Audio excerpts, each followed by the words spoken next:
నూతన సంవత్సరం ప్రారంభంలోనే రేవంత్ సర్కార్ రాష్ట్రంలోని మహిళా సంఘాలకు శుభవార్త చెప్పింది. వారి కోసం మరో కొత్త పథకం అమలు చేసేందుకు ముందుకు వచ్చింది. ఈ పథకం ద్వారా మహిళా సంఘాల సభ్యులు ప్రతి నెల ఆదాయం పొందేందుకు అవకాశం లభించనుంది. ఈ పథకంలో భాగంగా సర్కారు 70% సబ్సిడీ ఇవ్వనుంది. ఇంతకీ ఈ పథకం ఏంటంటే మహిళా సంఘాల కోసమే ఇందిరా డైరీ ప్రాజెక్టును ప్రారంభించబోతున్నారు. వివరాల్లోకి వెళితే రాష్ట్రంలో మహిళా సాధికారతను పెంచడానికి, వారి ఆదాయాన్ని వృద్ధి చేయడానికి, పాడి పరిశ్రమను అభివృద్ధి చేయడానికి గాను రేవంత్ సర్కార్ ఈ ప్రాజెక్టు ప్రారంభించింది. ఈ పథకం కింద మహిళా స్వయం సహాయక సంఘాలు సభ్యులకు ఒక్కొక్కరికి 2 పాడి గేదెలు లేదా ఆవులను అందిస్తారు. అయితే ముందుగా ఉప ముఖ్యమంత్రి బట్టి విక్రమార్క ప్రాతినిధ్యం వహిస్తున్న మధిర నియోజకవర్గంలో ఈ ప్రాజెక్టును పైలట్ ప్రాజెక్టు ప్రారంభించనున్నారు. తెలంగాణ రాష్ట్రంలో పాల కొరత తీవ్రంగా ఉంది. ఈ సమస్యను పరిష్కరించడానికి గాను ప్రభుత్వం ఈ ప్రాజెక్టును ప్రారంభించింది. దీని ద్వారా పాల ఉత్పత్తిని పెంచడమే కాక పాడి పరిశ్రమను ప్రోత్సహించాలని ప్రభుత్వం నిర్ణయించింది. ప్రస్తుతం రాష్ట్రంలో రోజుకు 30 లక్షల లీటర్ల పాల వినియోగం ఉంది. అయితే విజయ డైరీకి కేవలం 4 లక్షల లీటర్లు మాత్రమే సరఫరా అవుతున్నాయి. మిగిలిన 26 లక్షల లీటర్ల పాలను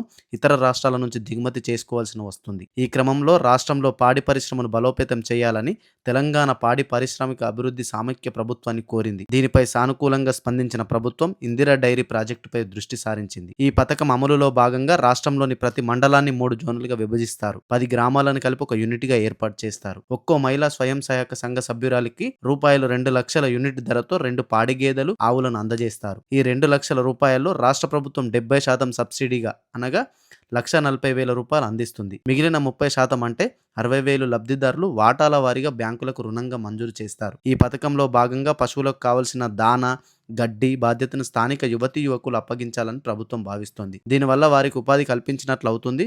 పశువులకు రవాణా కోసం ప్రభుత్వమే ట్రాలీ ఆటోలను ఏర్పాటు చేస్తుంది. పశువుల ఆరోగ్యాన్ని కాపాడడానికి నెల నెల ప్రతి పశు వైద్యులు వచ్చి తనిఖీలు చేస్తారు. హెల్త్ కార్డులు జారీ చేస్తారు. అంతేకాకుండా పశువుల షెడ్లకు సౌర విద్యుత్ సదుపాయాన్ని కూడా కల్పించనున్నారు.